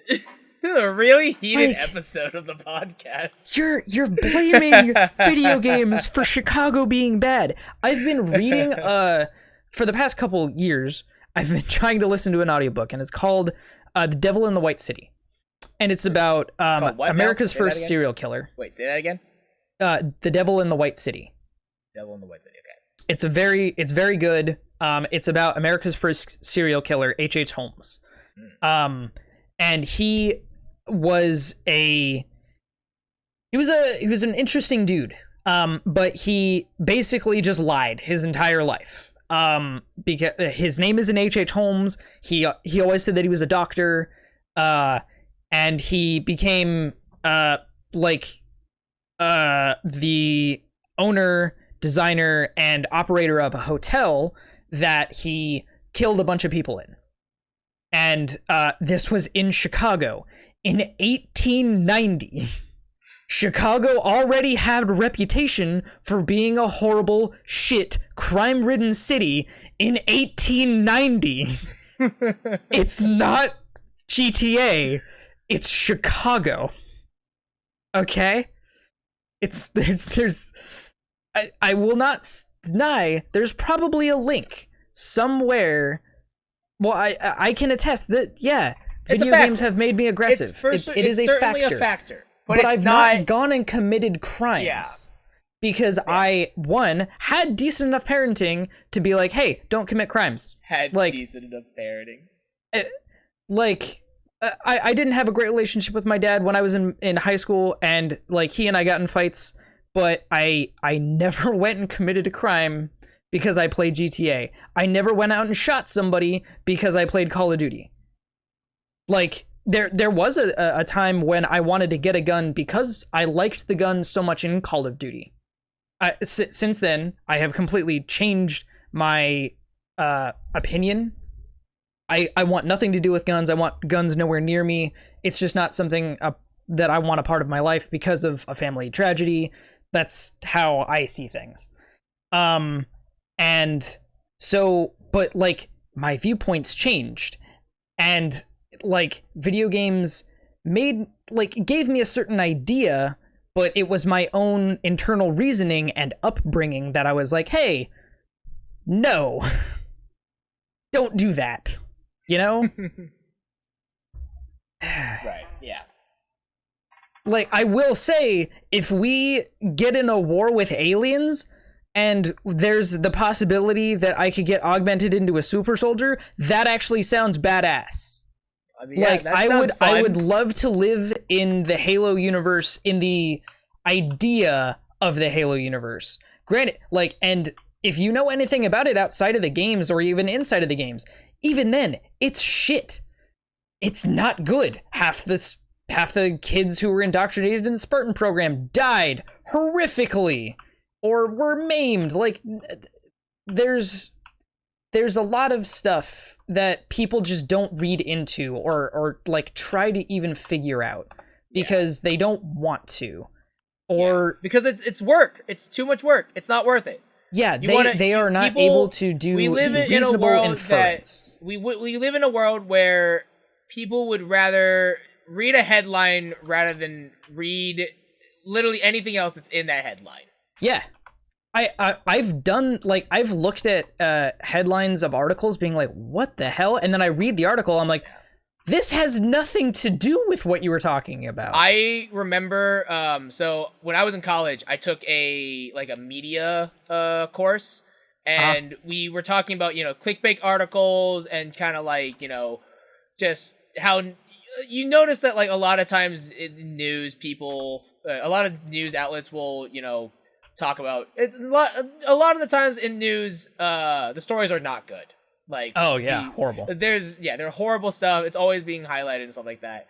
And I remember we were discussing that, and it's news outlets are always, obviously it's not good. Moments aren't interesting. People don't care about the good things that happen in the world. They only care about the bad ones. And I forget what we were. I remember I was discussing with a classmate. We were having this whole discussion, and I remember it was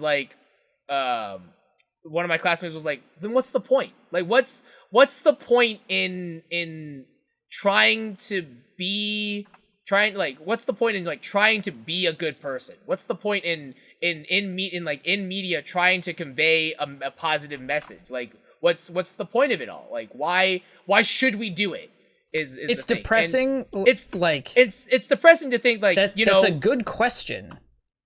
Yeah, like I hope they weren't like, well, why should I? No, it's like, what is the point? It was more so of like because it was like we got to the point of like, wait, what, like, why? What's the point? And then it got to a point where it got to the we kind of came to the conclusion of like, so we basically just kind of have to like hope people are good, and we hope that like the message, we have to hope that the message that we spread is, people will decide to follow it. And basically it was like, unfortunately, honestly, that is the truth. Yeah, like it's suppressing, because you have to just kind of hope that people decide to be good people.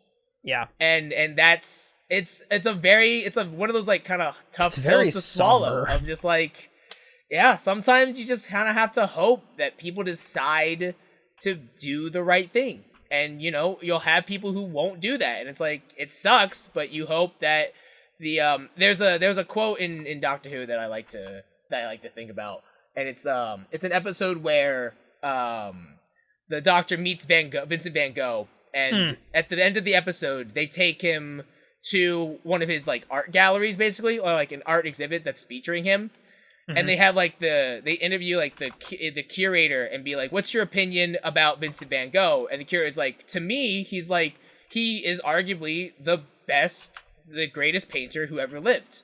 Like, sure, he never got recognized when he was alive, but the way that he is, like, he just goes on and describes of like the way that he uses color and the subjects, and how he uses his own experiences to make, to convey paintings, is just absolutely great. And the episode ends where like they send Vincent back to his own time, in the hopes of hoping that he makes, because it's, I think, if I remember correctly, Van Gogh kills himself. He commits suicide.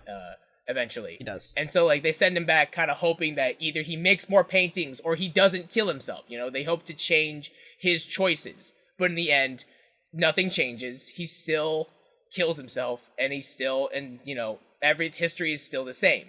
And it's kind of that there's this sad moment of like Amy, the companion at the time, she kind of comes to this sad realization of like, we didn't do anything. We didn't change anything. We failed. And the Doctor makes this this quote of like, I don't think we failed. I think what we did was people's experiences are built upon both the good and the bad. And I hope that what we did was we added to his good experiences. Yeah, like, and it's like that's honestly what you can. That's all you can do sometimes. Yeah, I wish people would look at things like that more. Like, oh well, why do I even try? It's like, because it's worth it. because it'd be nice. Because the alternative is you're a dick. Like, why intentionally just do bad stuff? Yeah. Like, it doesn't benefit, like, it may benefit you, but you're never gonna feel great. Or at least I hope you don't. No. It's like, I don't know. I will say that in my 4 years of streaming now, I have gotten extremely petty. How? Like how are you petty while streaming? No, it's just like streaming has taught me to be more petty. Okay. Like, I've learned to be more petty. By doing what? It's just like there are like, if people like make me mad about something in the past me would be like, I don't have the energy to argue about something. Like, I don't have the energy to like if someone like drastically like refutes against me or like pushes back on me just because they are either trolling me or whatever. Past me would be like, I just don't have the time and I don't have the energy to deal with you. Whereas current me now will do everything in my power to make you miserable. How has streaming done that for you? Like, what aspect of streaming? It's the aspect of just being entertainment. It's just like, if someone it's I found it factors in more when I'm playing Final Fantasy, because that's bold of you to assume you're entertaining. Yeah. Oh, anyway. Wow. Hurtful.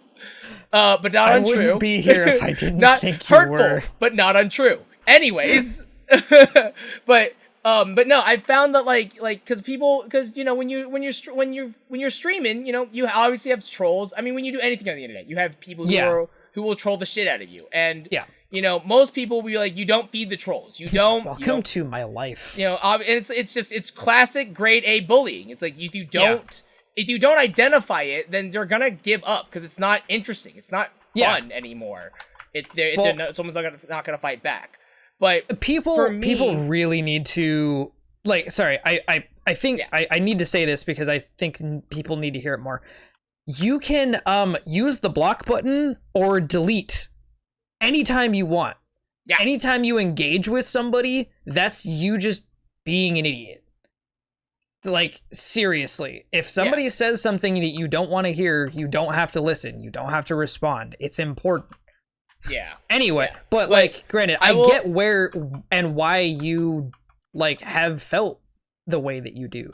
Yeah, but I'll say this: persistent. But with me streaming now, with the 4 years of streaming experience that I have now, to me, if someone trolls me now, honestly, it's just an opportunity for content because it's like, oh yeah, no, totally. But here's the thing that for me, this is something that I've developed in my 4 years of streaming. This is something that you have to learn to do it because it's like it's important you can feed the trolls, you can, but you have to make sure that you're not feeding their ego.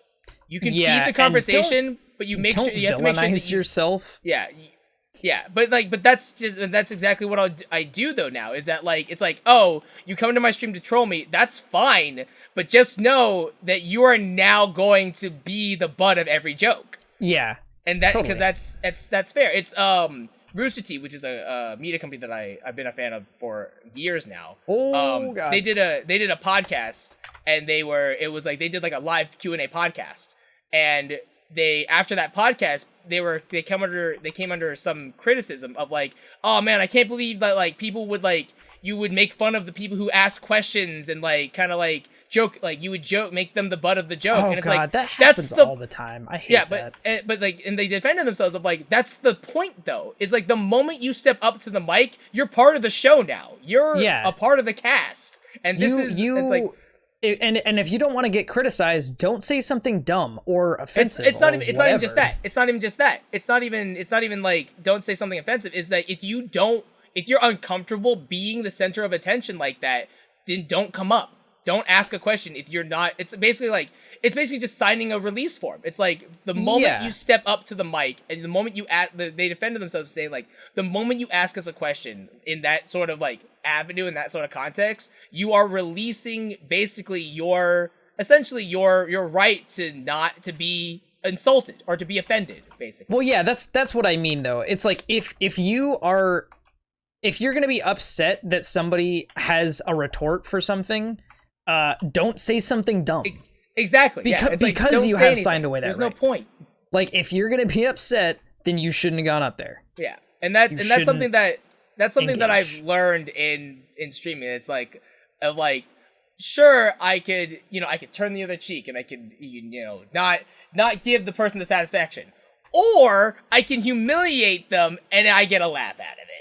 I know my personality, and I am already, like I said, I am already a pretty aggressive person, and I try not to be. I have worked on it a lot, but not that I have dealt with this very much, at least with streaming, but I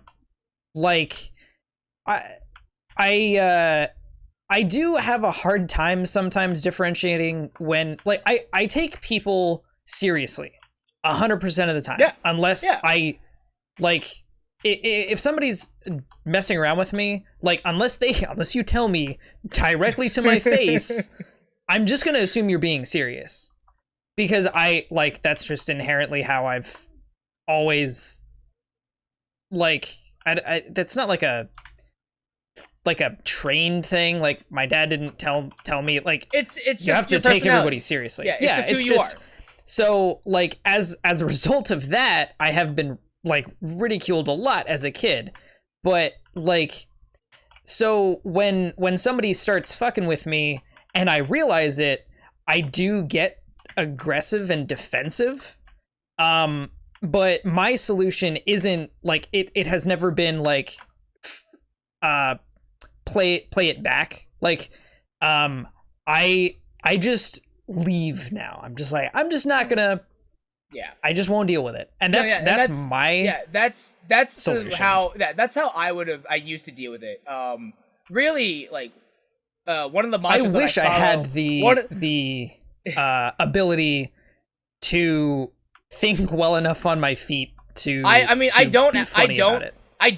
will greatly say I'm still like working on that. But for me, it's really just so it's more so of like it's not necessarily like I try to come back with like a retort. It's more so of just like I just want to I do my best to try and just essentially just shame. It's really more highlight so the stupidity of what they're doing. Yeah, I'm more so of just a shamer because for me it's like there's a quote that I really like from a League of Legends character, and it's Vigar. He's like this little tiny wizard basically. And he has one of his quote from one of his skins is "Don't get mad, get sadistic." Yeah, and I'm like, yeah, fuck yeah. Like actually switching to a different topic now. Something that you actually reminded me of. I was raiding with some people with my static last week. Right. And no, this was last week, not yesterday. Oh, okay. I don't want to talk about yesterday. We're not going to talk about yesterday. I don't want to talk. We're not going to talk about yesterday. I'm not going to talk about that. At least not right now. Maybe next time we do the podcast, but not right now. I don't want to talk about it. It's too fresh. The wound's still too fresh. But last week I was raiding with my static, and we were just joking. We were joking around, having a good time, whatever. Everything was fine. But somebody. One of my party members made a comment, and they're like, "Oh God, what did they say?" People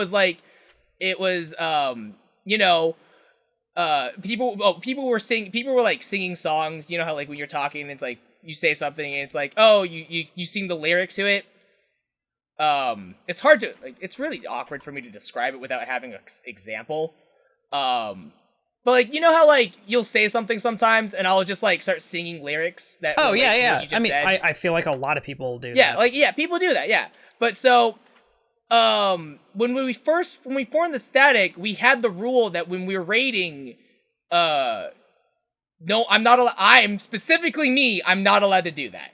And it's because I'm one of the only people that do it. Like, I'm known to do stuff like that. So they're like, yeah, you're not allowed to do that anymore because you distract us. And I'm like, you know what? That's fair enough. Yeah. I can respect that. Sure. I can limit that. I can control myself. But so last week we're raiding and people are they're singing lyrics all the time.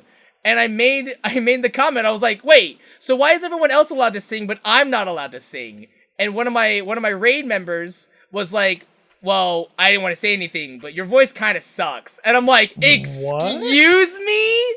Wow, Fucking excuse me? And I was like, at first I thought it was a joke. And then it was like, I'm not really joking. You kind of do suck at singing. And I'm like, okay, now we've gotten personal. Yeah, like that now we've crossed the line to being hurtful now.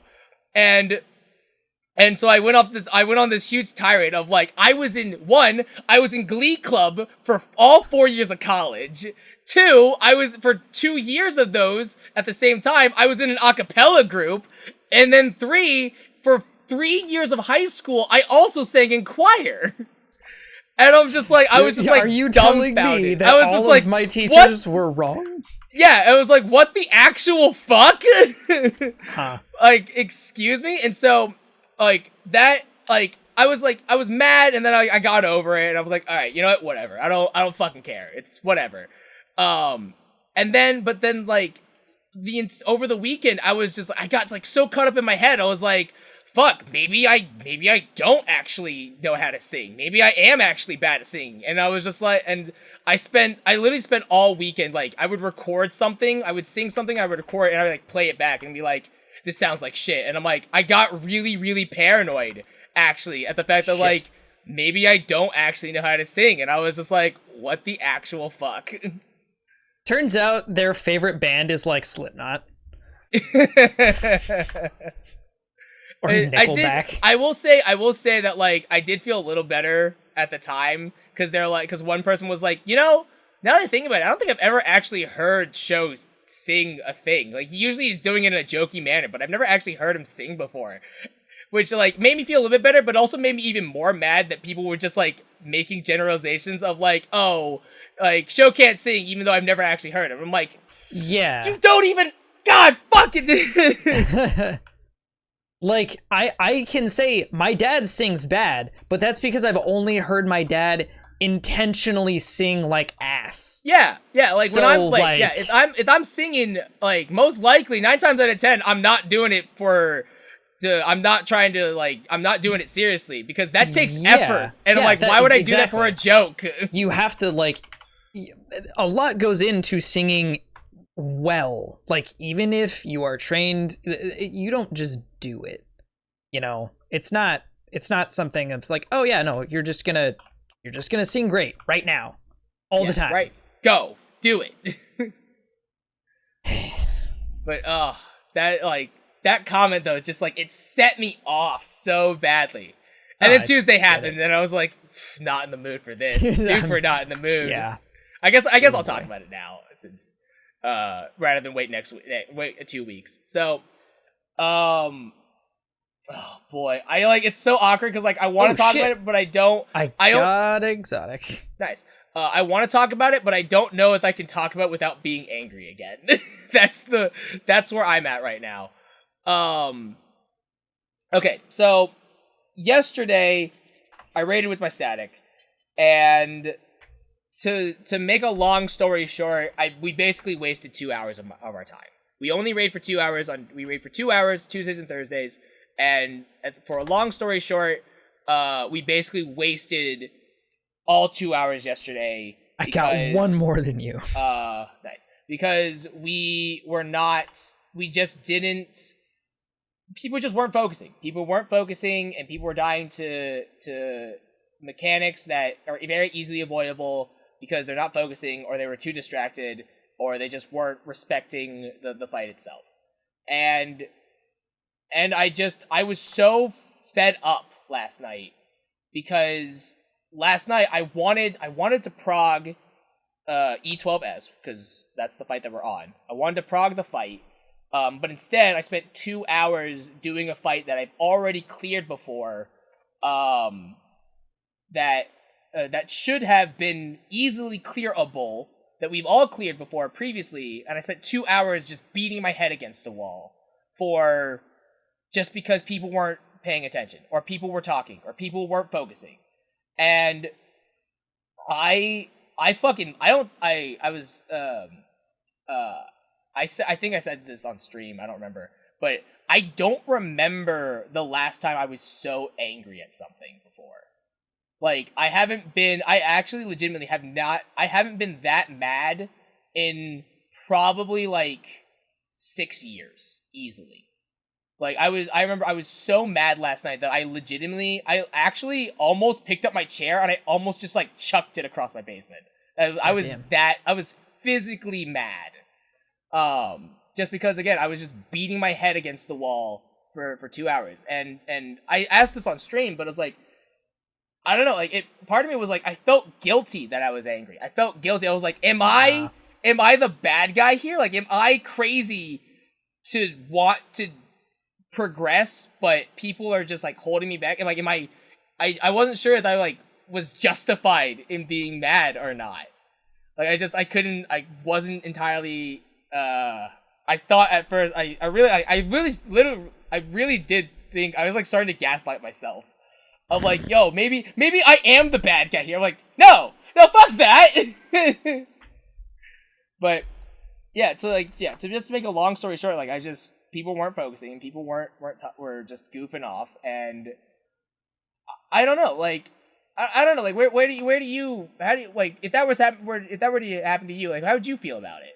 I mean, like, you and I had a conversation about it last night. Like, we've done that last night, yeah. And it wasn't like when it's. I've had a very, very similar thing happen to me because it was a raid. It was in Destiny. It was my first time raiding the very last raid of Destiny 1.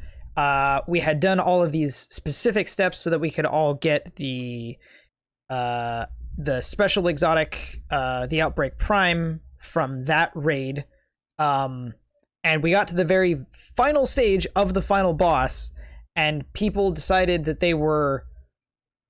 nobody wanted to explain to me how a certain mechanic worked, because I was just having a hard time understanding what to do. They were like, yeah, just press the button. And I was like, okay, what button?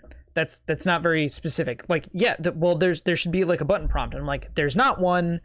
I just want to get through this. So after doing it for like an hour, everybody just decided to bail. They're like, no, we're leaving. And it's like, okay, that sucks, because not only did that take us a really long time to get to where we were, we didn't even finish. We didn't finish the raid. I never ever got to complete the raid.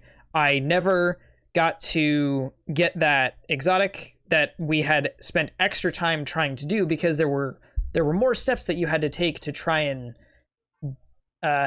get that exotic. So we were probably like 4 or 5 hours in, and everybody just left. And not finishing it after 5 hours was basically a kick in the nuts, because the whole point was for me to finish it specifically, because my friends, some of the other like it was a group with a few other people that we didn't know, but the people that we didn't know were actually not the ones who decided to leave first. It was some of the people that we did, or friends of friends. And it was like, so you just don't want to help the one person that really needs this. You don't want to just explain something. Yeah. You just want to say, hit the button, and if they can't figure it out, you're just going to leave. Yeah. After all of this wasted time and energy at this point, it was a long time, and I totally understand that. But it's like, at that point, you have, not only have you wasted my time, you've wasted your time and 4 other people's time for being the first person who leaves, and then the second person who leaves, you know? Yeah, so, my thing was, I think for me... I don't blame you. I was extremely upset. I was like, really? Yeah, for me, like, my thing is this, like, I just felt like my time was just disrespected outright. Yeah. Like, just I volunteered 2 hours of my time specifically so we can do one thing, and instead people decided, no, we're gonna fuck around and we're just gonna hold everybody back. I went the wrong way. And I don't know, like, I felt so, not like insignificant, but I felt so just disregarded of that I don't know, it's hard for me to put it into words, honestly, of just how exactly I felt. Because I felt like, I really don't know how to put it into words. I just felt so disrespected of just like, you know, I thought we all got here, we were all in this together, and like, I thought we had this kind of common goal, but I guess we didn't. Yeah. And, you know, part of me was like, part of me wants to like specifically, because there are certain people that last night that I could like call out, and part of me is like, I want to call these people out, but at the same time, I don't want to rock the boat as well as I just don't know if it's worth it. I don't know if I do like it. If it keeps up, then I would say something. Here's the thing. Here's where I'm conflicted on. It's like, I don't know if it's worth it in regards to like, I don't know if it's worth it because it's just not worth the energy, or I don't know if it's worth it because I don't know if that's gonna fix the problem. Like, I just don't know if the problem's gonna get fixed. If I do say something. If it's a single specific person and you do this with them every week, multiple times a week, right? Yeah. Oh, yeah. Sorry. Okay. I didn't realize that was a question. Yes. Yeah. Sorry. Like, I would say that if there is an inherent issue, and like that either has persisted or it begins to persist, I would say something, because it's like they are disrespecting your time. If they consistently do this, that's it not only is it insulting to you, it's insulting to everybody that you're doing this with. Yeah, like because it's like, well, we could have finished this sooner, and we all could have done something else, or we could have found somebody who doesn't who actually cares. Yeah, and wants to just get this done quick, so we can all have more of a day or whatever. Yeah, and another thing is that like I felt like I think was what really angered not just me, or what really angered me about this person, but it was also what angered me about what also really angered me was that part of me was like, I feel like I should have said something, but another part of me was like, I hate the fact that I just kind of hoped that it would fix itself. Yeah. And that's something that like makes me mad about myself, that I wish I'd said something at the same, like, partially, like, part of me was, I wish I said something, but another part of me is like, no, because I don't want to create more drama. Well, yeah, that's why I would recommend just wait. If it, or well, wait unless it is a problem that has persisted. If it's like, if this has been going on for a while and you feel like you have enough grounds to say something, then I would, because I would call somebody out and being like, hey, like, why are you just fucking around? Yeah. Because this is like, I haven't done the raids that you're doing, but I do know that a significant amount of more attention to detail is necessary. Yeah. It's the whole, like, when we were doing, we queued up for a master rank nightfall and somebody bailed, and it's like, or when somebody gets all the way into a League of Legends game and then they leave, it's like, why? Yeah, it's just why. Like, or somebody just decides to feed in a League of Legends game, or something. It's like, why are you doing this? Like, we could find somebody else. You clearly don't have enough desire to be here, so why waste our time by making everyone's life harder? Yeah. Especially when you are in a common agreement of like, hey, we're gonna do this together weekly, and we all want to complete this. If you don't want to complete it, then you shouldn't be there. Exactly. If you don't want to participate in this game, don't be here. Yeah. That's what I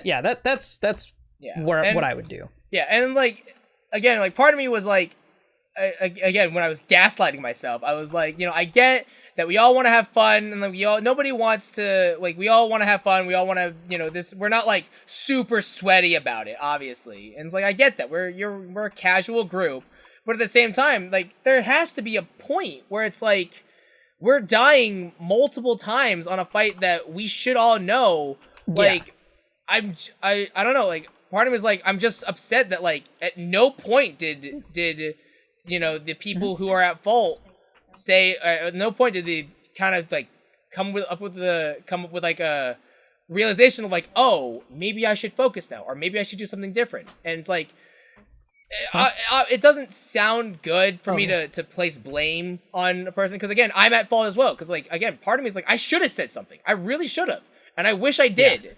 But at the same time, my argument is that I'm not your babysitter. Yeah, like, that's important. Like you're not a child. Like, or we're not children. Like, I shouldn't have to tell you, is really my argument. Like, I shouldn't have to be like, hey, shut the fuck up. Like, that realization should be just be there, especially after the 20th time that we've wiped. Yeah, I mean, you and I in raids have done that together. Like, fucking with our old fucking, what raid was it specifically? It was the one where we had to juggle that buff a lot. Garden? No, not that. Well, yes, that one.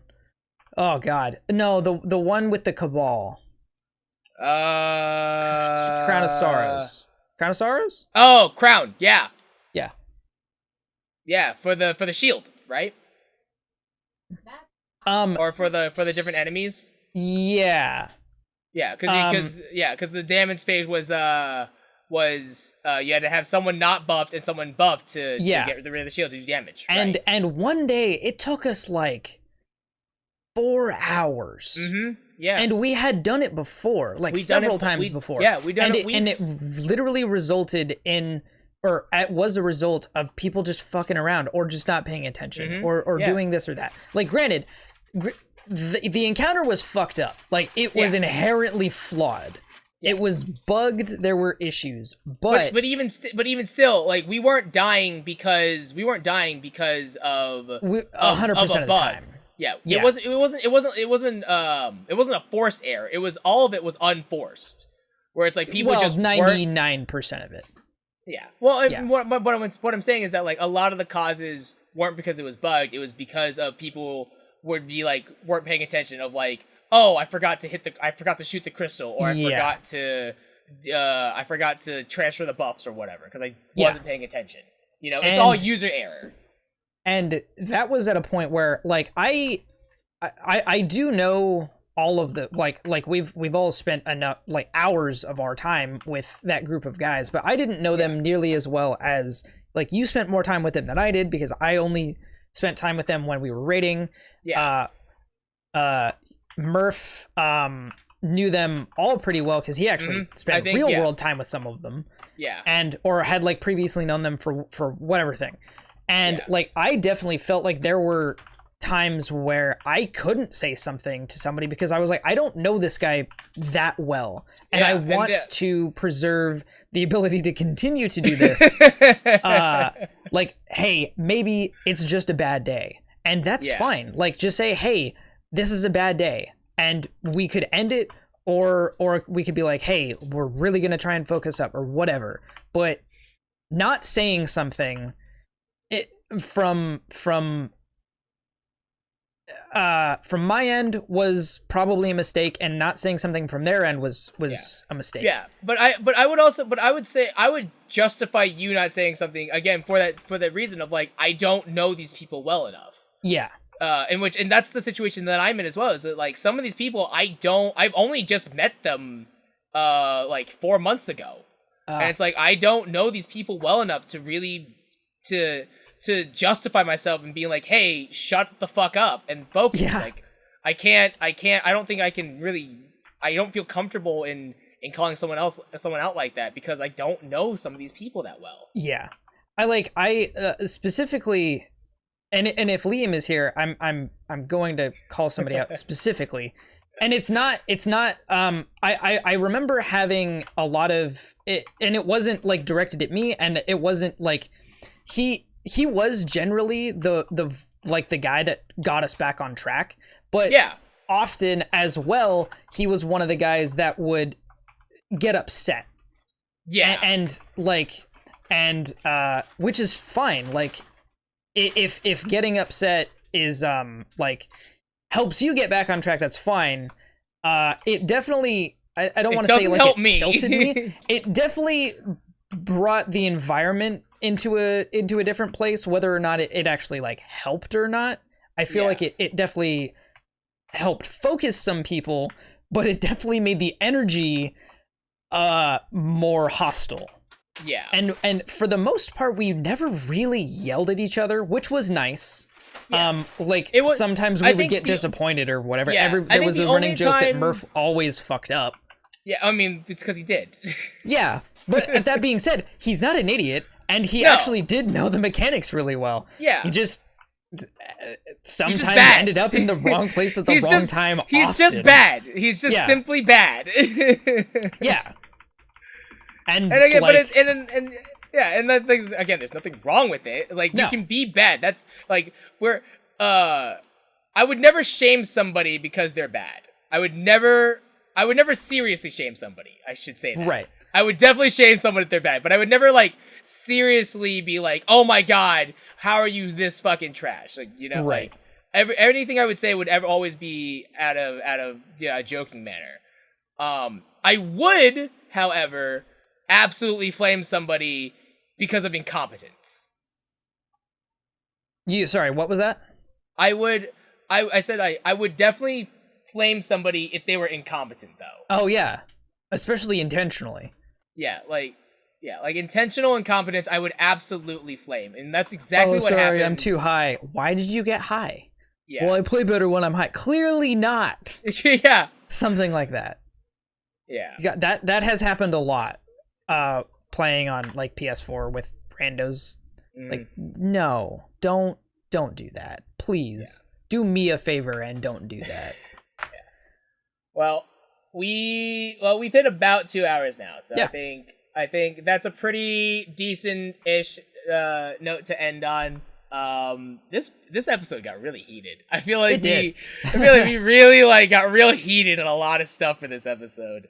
It did. But guys, that is the end of the C+ podcast. As always, I will try to put this out on YouTube probably next week and all that good stuff. And if there's ever anything that you guys want us to talk about on the podcast, you guys can always hit us up on the C+ Discord. You can always hit me up on Twitter, or pop in on the stream and stuff like that. But as always, though, my name is Shogun Shin. That is Hex Ginkgo. This has been the C+ Podcast, and we will see you guys next time.